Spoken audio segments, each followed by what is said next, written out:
Hey everyone. Sorry it's been a while since the latest episode I've been able to put out for a while. That's just because it's been absolutely insane here.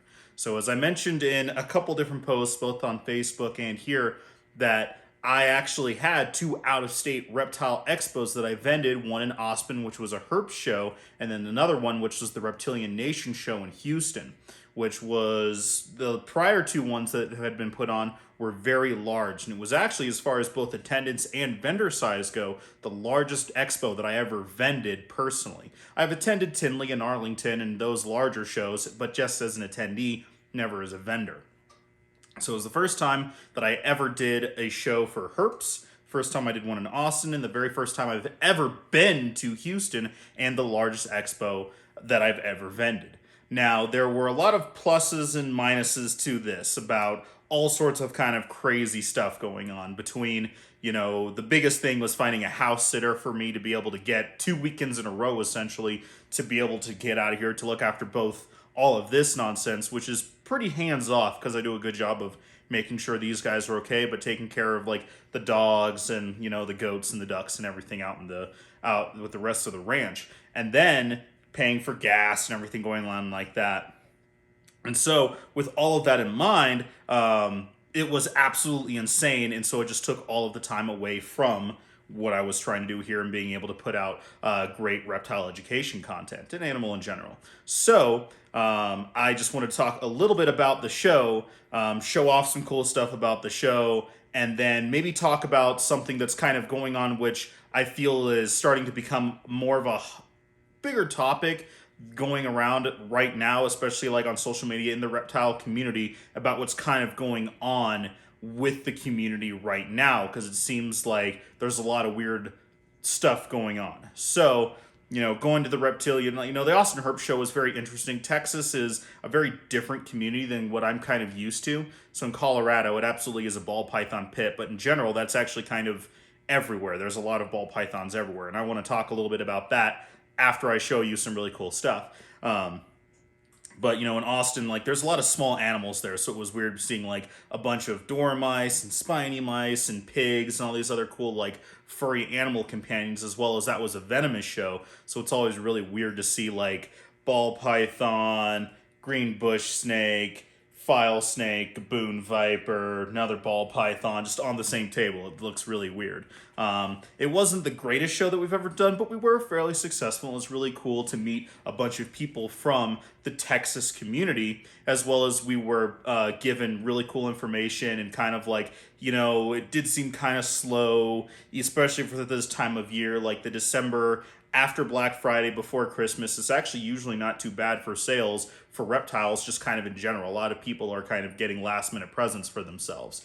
And so it seemed like a lot of people were thinking they were all holding out hope for the next week for the Houston show, because the Houston show was huge. It was arguably larger than a lot of the Arlington Tinley shows. And so, very last minute, we decided to go, okay. And by we, I mean me. I was the only one able to attend and vend for the Houston show. Partners with me to go to Austin. So loaded up a bunch of animals, took off down to Houston.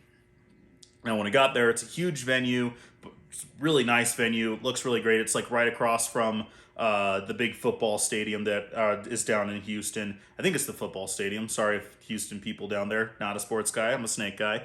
But their big event center was right there. There were over 120 vendors in total. A decent selection in general. It was actually more lizards than I was used to seeing. But it was just kind of a very interesting and odd show, which is going to tie into what I want to talk about later at the end.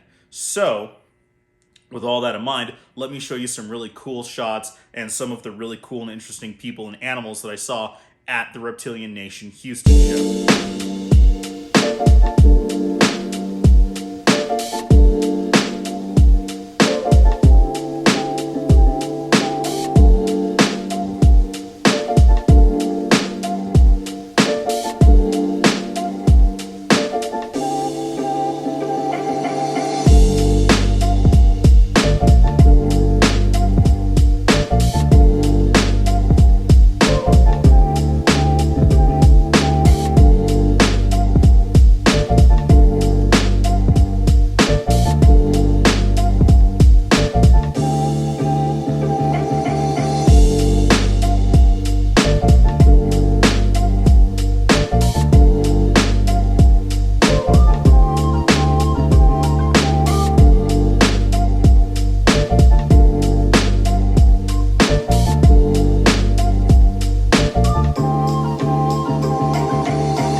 said, it was a really big show. I wasn't able to sit down and talk to as many of the vendors that I actually knew and got to meet in person and everything else like that, as I would have liked to, because I was just by myself, so I had to stay at the booth. But it was a pretty varied show, as I said previously, that there were quite a large variety, some interesting stuff out there, a couple oddballs here and there, but still a lot of ball pythons, and a couple like larger people like Bob Vu, Bob's Balls, and Adeline Robinson was there. Richard Del Bono of Da Vinci Bow was there. Dave, who has some of the huge collection. He mostly does ball pythons, but he works with a lot of other species. He was there too. I got to chat with him for a little bit again. But it was just kind of interesting. So like right now, it seems like everyone is kind of panicking a little bit about the reptile hobby. Like no one's wanting to spend money, which I did see was true. I probably talked to well over 500 or 600 people individually over the course of the Houston show, and the Austin show, not quite as many, but it seemed like a lot of people weren't really wanting to spend a whole lot of money, even with reptiles. And I've talked to a lot of other people that it seems like everyone's doing okay, but they're just not wanting to spend a whole lot of money. And I understand that there are rising costs and different things, like, a lot of people's power bills have really almost doubled in some cases. I'm on a whole other level, so that's not even a thing like that. But a lot of people are talking about that, and it's a bit of a hot button word, but like recession and inflation, or, everyone's freaking out about that. But compared to back in like 2008, we're actually not nearly in as bad of shape. Talking to a lot of people who are both in this hobby as well as in other different vocations and careers in different stages of their lives. So there's something weird about the reptile hobby, where the hobby kind of has like a little 3-year cycle. That's definitely been the case especially since ball pythons really started to take off. And that is where people will watch or think that they want to get into the business of making money with reptiles, and they'll spend a bunch of money, invest a bunch of money, and then about 3 years into it, they kind of let go. And that has definitely been kind of the case, as well as speaking to other people who've been in this hobby and been doing this, both small batch, large scale, owning businesses, ups and downs, that have been doing this for well over 20, 30 years. It seems like the reptile industry, at least in this country, seems to have more of like a 5-6 year cycle.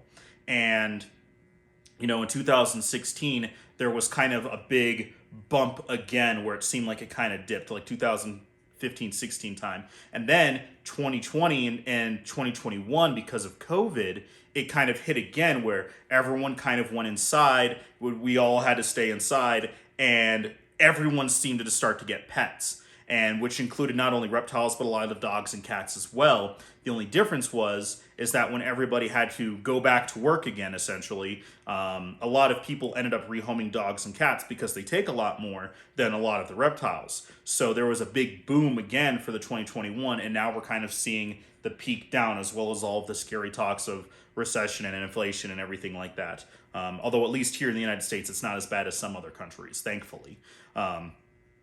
But that seems to be kind of the thing right now. So we're seeing a lot of kind of panic from some people going, oh no, what should I do? Should I get out? And I'm seeing a lot of people unloading their collections and things like that, which we see every 3 years, where that is kind of what happens, where people who are just getting started invested several $1,000s into animals and projects, and then realize either it's not financially viable for them to maintain it, or it's not producing money as quickly as possible, or they just get tired of it because of burnout or whatever other reasons that people have personally, and then they unload their collections in animals and caging and stuff. And we're seeing that. We see that every 3 to 4 years, just kind of period. And then as well as there's the whole industry cycle where things are going on. In times like this, what are leading into probably 2023 and maybe even into 2024, we're going to see kind of a dip, more than likely. And I'm not an expert by any means, and so I'm just kind of throwing this out there. It'll be interesting seeing to what this actually comes true after speaking with other experts and people who have been doing this for a long time, that we're probably going to see a decline in the popularity of it, and probably the prices as far as like the large scale wholesale market go, to where something like this isn't quite the case, but like when the Lacey Act was reintroduced, and so it made it so retics and berms couldn't travel across, a lot of people started dumping their collections of those large constrictors, and then other people, including ones that we know of very well, got all those animals in, started raising them up, bided their time, and now they're very successful now that it's opened up again. And this happens with other things too, where during this period of, oh no, I can't move anything, and including myself, I did very poorly at this Houston show and not great at Austin either. That we'll see a lot of that, but people will, because people are trying to unload it, they don't think it's economically viable anymore. We'll see other people kind of hold on to those things and take advantage of this kind of long-term investment opportunity, which is what the reptile community is as a whole, is kind of a long-term investment of doing something you love, and hopefully you're able to, at least make it pay for itself or get something back in the end, as long as you're still having fun and enjoying yourself. That's probably going to start to happen again. So, I don't know what's going to happen. Like, the Pomona show, the Reptile Super Show coming up here in January. I don't know how exciting that's going to be. I'm not sure how much people are wanting to spend money, because right now, there isn't a whole lot of unemployment. Everyone's still doing okay, but people just aren't wanting to spend money right now. So we'll just see how that carries over into the coming year, into these very large expos and events, and then carrying on. I do small batch breeding. That's why, I'm not too worried. I will be perfectly fine holding on to animals until they're able to move eventually down the road. Which is actually kind of leads me to this next thing, which was, I try not to get too deeply involved into like the Facebook groups, because it very quickly devolves into infighting, especially when ball pythons are concerned.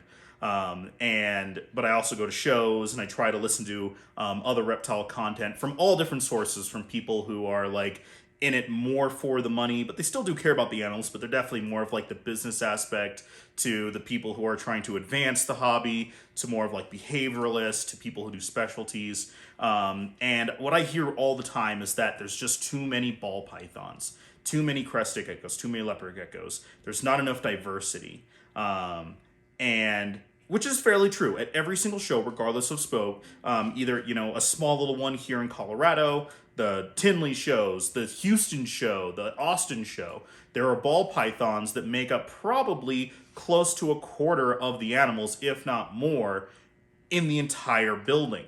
And then everyone complains that it's nothing but ball pythons. But that's what people are buying. The demand for ball pythons hasn't been satiated yet, and that's why we even still continue to import them. Like, for instance, I actually brought 20 different species, because I have an intermediate business partner that I'm starting to work with, who actually sent me some of his produced animals, and I had them out on the table. So I had over 20 different species, all snakes, but I had stuff from corn snakes and sand boas, all the way up to my rhino rat snakes, because they're starting to eat pinkies, yay, to white lip pythons, to even a couple of his high-end multi-combo gene ball pythons, because we all know I just play with the little stuff as far as ball pythons go. And there was a lot of looky-loos, which, was the consensus in general, but the people like the Bob Voos and the larger, like, more personalities, they actually still did fairly well, probably not as well as they would have liked to, I'm sure. Again, I didn't get a chance to talk to them as well as I would have liked to, especially after the first day. But they still did okay, certainly enough to justify it. I was certainly in the hole after Houston. But that's what people were buying. It was still ball pythons. And when I go to the other small shows, that's what I see, is people are still just buying ball pythons and crested geckos. It's the more hobbyist people who have been into it a little bit more and want the different diversity. They want to see it, but they're not purchasing it. So that's why ball pythons are still so prevalent. And so, like, I had a little mini rant to myself. I'm like, look at all this stuff, this variety, and I can't believe this. And the only thing that people want are ball pythons. Can't believe this. And then one guy bought 2 of my sand boas that he was just going to resell at his own store. And that was really all I did. But that's just an interesting thing, but it was a little observation that I made about this reptile hobby, about how it's very cyclical. I don't think the reptile hobby is coming to an end. I don't think it's crashing to a halt. It's a constant roller coaster, and it's a circle. And that's where we're right now. We're just on the downhill curve, on the downhill slope. right now of the hobby and of the industry as a whole. So hold on to your butts, everybody. You know, we're going to stick it on to all the breeders and stuff out there. You might be holding on to your animals a little bit longer. So maybe that will play into how you're going to start producing for the next year if you want to dial it back. If animals that you were going to breed because you normally count on like the lower end stuff or anything like that to normally move out faster, to hold back on those projects. It's just something that I did notice both on the small scale and on the large scale.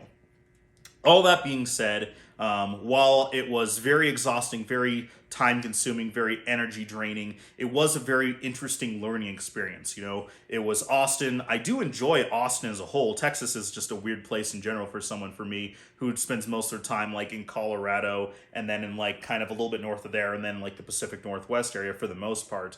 Texas is just kind of a weird place for me. But Austin, I've always enjoyed Austin a little bit. I had never been to Houston before, but you know, when I did the Herp show, so it was the first time I did a Herp show. It was interesting to meet Sean and everybody who does cool stuff there. And then I got to meet Sean Jones, who runs the YoX2 reptile store down in Waco, Texas. He was on a podcast.